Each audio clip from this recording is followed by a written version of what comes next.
Hi dears, welcome back to my channel. കാവേശ്വരിയിലേക്ക് അവർക്ക് സ്വാഗതം. ഞാനിന്നൊരു ചക്ക, ഗോതമ്പ് കൊണ്ടുള്ള ചക്ക ആണ് ഉണ്ടാക്കാൻ പോകുന്നത്. അതിലേക്ക് ചക്ക ഇട്ടിട്ടുണ്ട്, ശർക്കരയിൽ വേവിച്ചെടുത്ത ചക്ക ഇതിലേക്ക് ഇട്ടിട്ടുണ്ട്. അതിലേക്ക് ഒരു രണ്ട് പിടിയോളം തേങ്ങ ചേർക്കാം.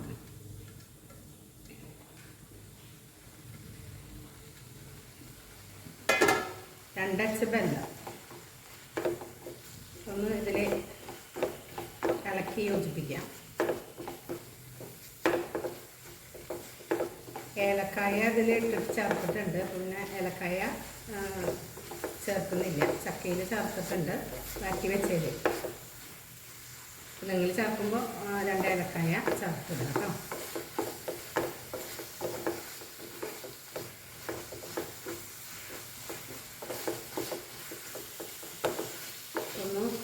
വെള്ളം വറ്റിച്ചെടുക്കണം.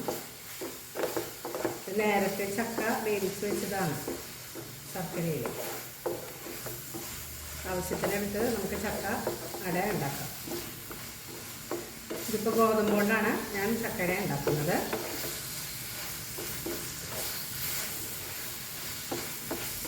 ഈ പരുവത്തിൽ ഇളക്കി എടുക്കാം.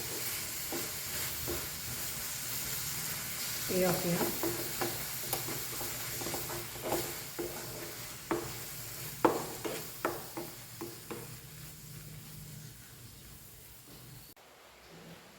വാഴയില വയ്ക്കാം.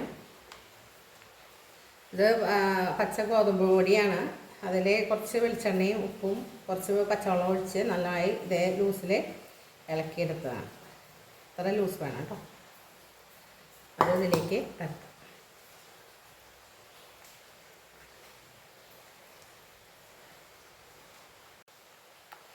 വെള്ളത്തിൽ മുക്കിയിട്ടൊന്ന് അങ്ങനെ പരത്തി കൊടുക്കാം.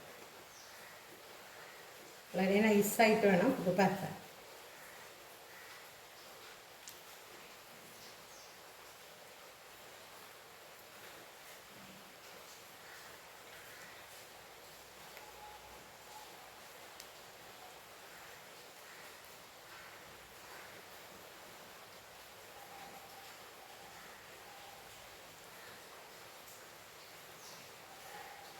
ഈ അട ചുട്ടിട്ടെടുക്കാം, അവിയിൽ പുഴുങ്ങിയിട്ടും വേവിച്ചെടുക്കാം.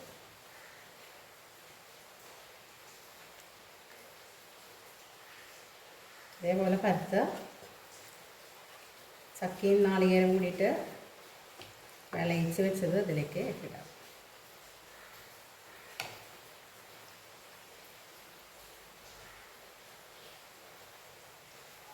അതിനുശേഷം ഒന്ന് മടക്കുക. അങ്ങനെ തയ്യാറാക്കി വയ്ക്കാം.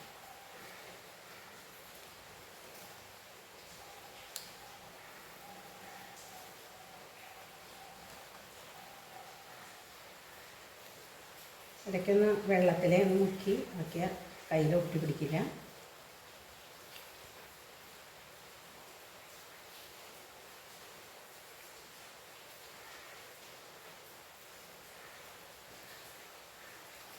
ഇത് വളരെ എളുപ്പത്തിൽ നമുക്ക് തയ്യാറാക്കി എടുക്കാം.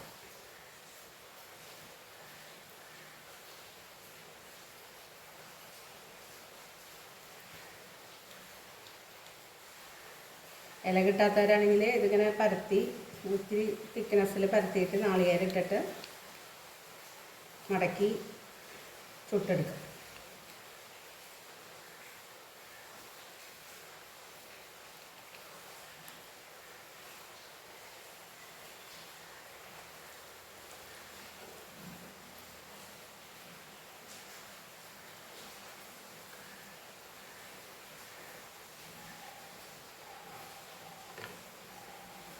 ഇങ്ങനെ ഓരോന്നും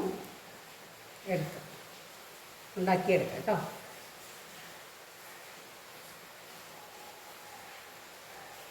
ചക്ക സീസണാകുമ്പോൾ നമുക്ക് വിളയിച്ച് വയ്ക്കാം. എന്നിട്ട് ആവശ്യത്തിനെടുത്ത് നമുക്ക് ഫ്രിഡ്ജിൽ സൂക്ഷിക്കാം. എന്നിട്ട് ആവശ്യത്തിനെടുത്തിട്ട് നമുക്ക് നാളികേരം ചേർത്ത് അടയുണ്ടാക്കാം.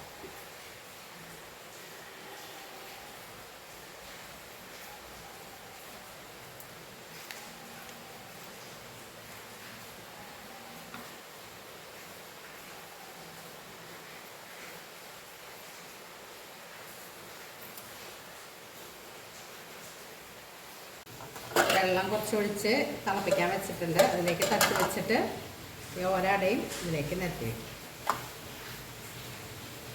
ചുട്ടെടുക്കേണ്ടവർക്ക് ചുട്ടെടുക്കാം. ഞാനിവിടെ ആവിയിലാണ് പുഴുങ്ങുന്നത്.